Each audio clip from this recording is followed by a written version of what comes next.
Hello and welcome to this series of videos on a wonderful topic called as the mutual fund. Well, I couldn't be overstressing the importance of this particular topic because of two particular reasons. Mutual funds today are one of, I think they are not one of, but actually the largest asset class in terms of the size that is going in a country called as India. And more particularly after demonetization, this has never looked back. Indians are pouring their savings into mutual funds, different fund houses, different schemes, and that's what we are going to discuss over a period of time. But by and large, if you look at as an instrument, this instrument is set to grow. And oh boy, last 5 years have been absolutely crazy growth. The second reason why I think you must be specifically very, very interested in this topic is that when you are going to, and that's going to happen very soon, when you are going to start saving some money, you will also start to buy these mutual funds. So just imagine that if I were to say about 60%, 50 to 60% of your total wealth is parked into this instrument, can you afford not to know this instrument that well? The answers are clear. So welcome to the an overview session on mutual fund where we are going to just talk about the genesis, how did mutual fund came into existence, and a very, very broad basic process that mutual funds and they follow. So allow me to share the screen right here.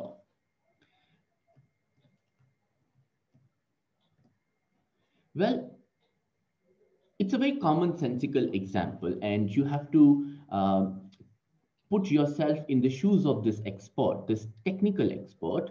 I have taken an expert in form of a medical doctor who is making good money.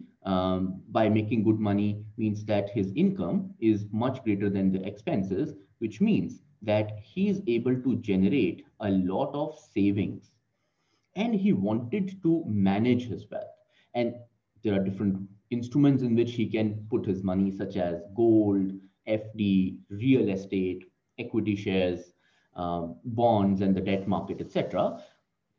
But after all, this guy is a medical doctor, and by the way, these are busy people and they do not have as much time to read and stay updated about something called as the financial services industry. So what this guy did is to hire an expert.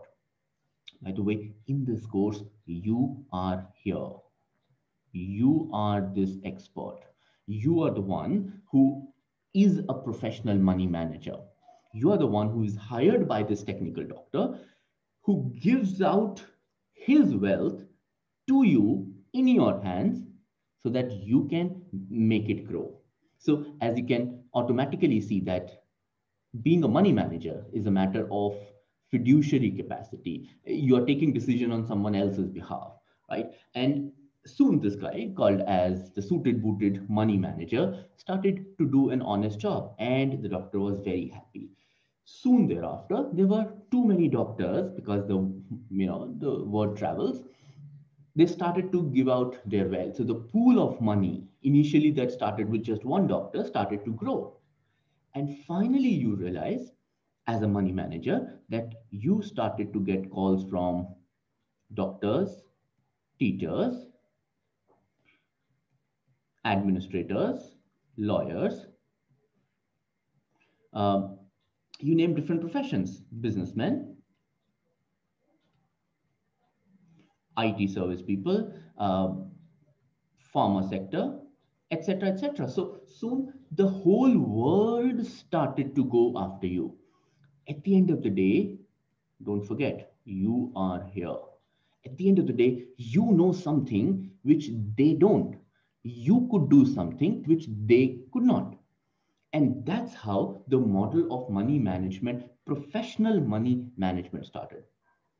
Sometimes it also happens, and I'm mindful of the fact that many of you might be consulted by your family members, by your friends, as to which stocks to buy, what's happening in the stock market, what is a good investment to make, etc., etc. Now, in case that's happening, that's an informal model of money management. But what we are talking about right now is a professional management.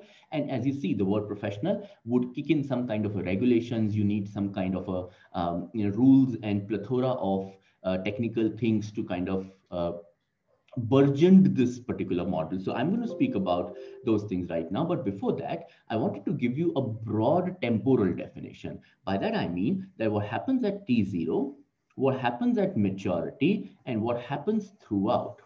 Looks to be a busy diagram. Allow me to decode it for you. So at T0, don't forget, you are here. At T0, you get a call from a doctor who says, I have this 10,000 rupees, which I don't know how to invest. Can you invest on my behalf? So you happily accepted that today happens at T0. And with your skills and with your acumen and your knowledge, you started to park this and manage this fund of 10,000 rupees. And since there are more than one person, so you can see that this can multiply to an nth factor. And this pool, as you are doing a good job, will continue to grow. So you receive the funds from the investors today. Investor is something that I am referring to these people who have given you their wealth.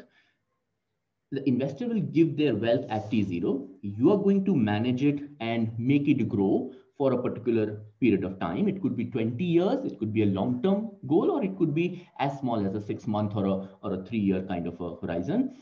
And at maturity, whenever the investor would need that money back, you're going to give it back to them.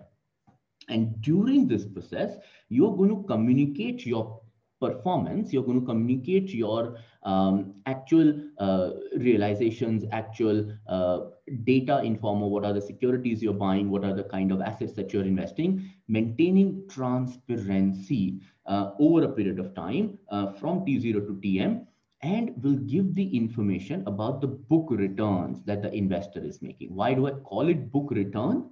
Because so far the investor hasn't really realized the return in cash form.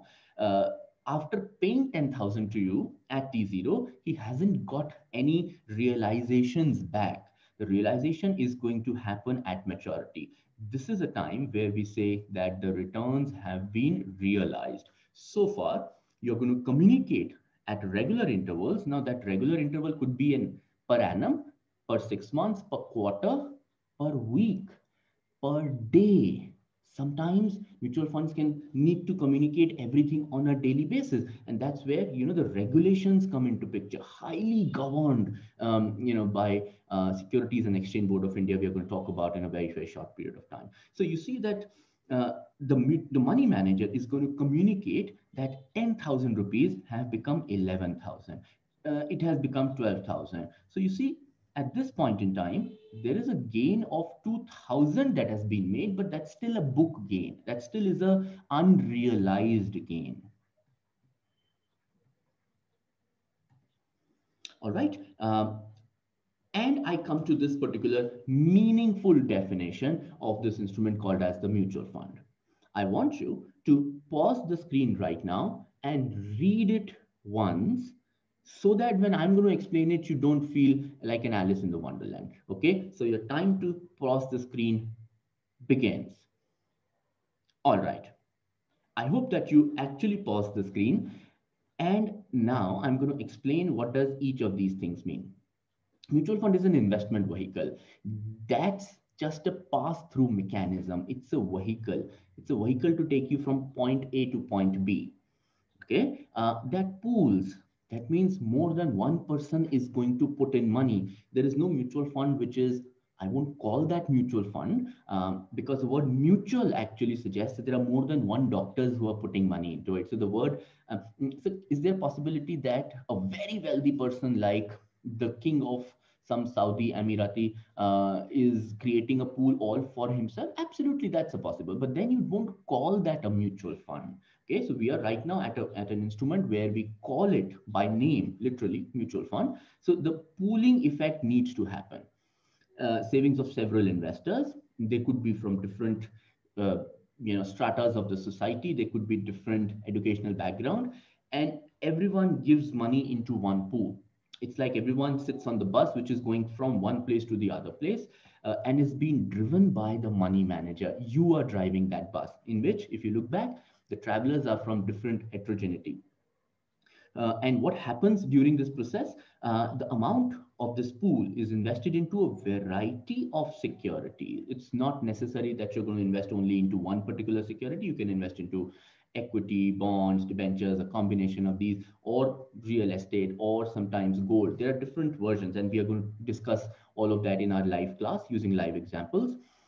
And what is most important here is that the money manager, the driver of that bus, is using his or her expertise. Unless and until you are an expert. Who are the expert? Are CAs the expert for mutual fund? Not necessarily. Is Are lawyers the expert? No. So there is a global designation called as CFA, Chartered Financial Analyst. This designation is the gold standard for the mutual fund industry. Mutual fund industry is actually nothing but a portfolio management industry. Ultimately, it's managing portfolio as in a bouquet of security, different uh, you know investments that you've made. You have to manage all at once. So CFA is really the big daddy out in this particular financial service. Not to say that others can't do a good job like CFP or CA or an MBA finance, but you have to give credit where it is due. Okay, of the fund manager following a particular strategy. Important, very, very important point of a particular strategy. Think about it, people.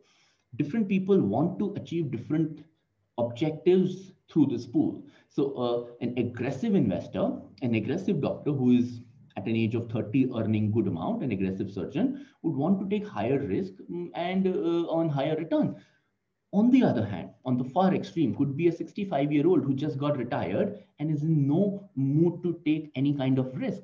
So you see that you need different strategies by the portfolio manager to suit different investors. And that's the match the following job that needs to be done. And that's where it is there's something called as suitability that needs to be met whenever you want to make any kind of an investment. So there are different strategies: high risk, high return, low risk, low return, and growth strategy, value investing strategy, etc., etc. And we are going to talk more about in our live classes, which can be employed by the money manager to suit the objectives of the investor. People, please remember that money manager is an agent. Agent is doing the job on the principal's behalf and trying to achieve the objective that principal has set forth. Agent doesn't decide what needs to be done. How it needs to be done is agent's problem. But what needs to be done is principal's prerogative. It's principal's way. So principal tell you, imagine you and your driver. So you tell me, I need to travel from your home to the college. Now, if there are jams, then it's driver's problem. How does he or she navigates you through? So therefore, agent needs to understand how it needs to be done, and principal tells what needs to be done, so on and so forth. Okay, so I hope that these keywords are making some connect with you. There are certain boring definitions that you can pause the screen and read. This is more FII kind of a thing for your information only. And at this juncture, I'm absolutely good to end this particular video, the first video in this series of mutual fund. There are more to follow. Stay tuned. Thanks very much for listening.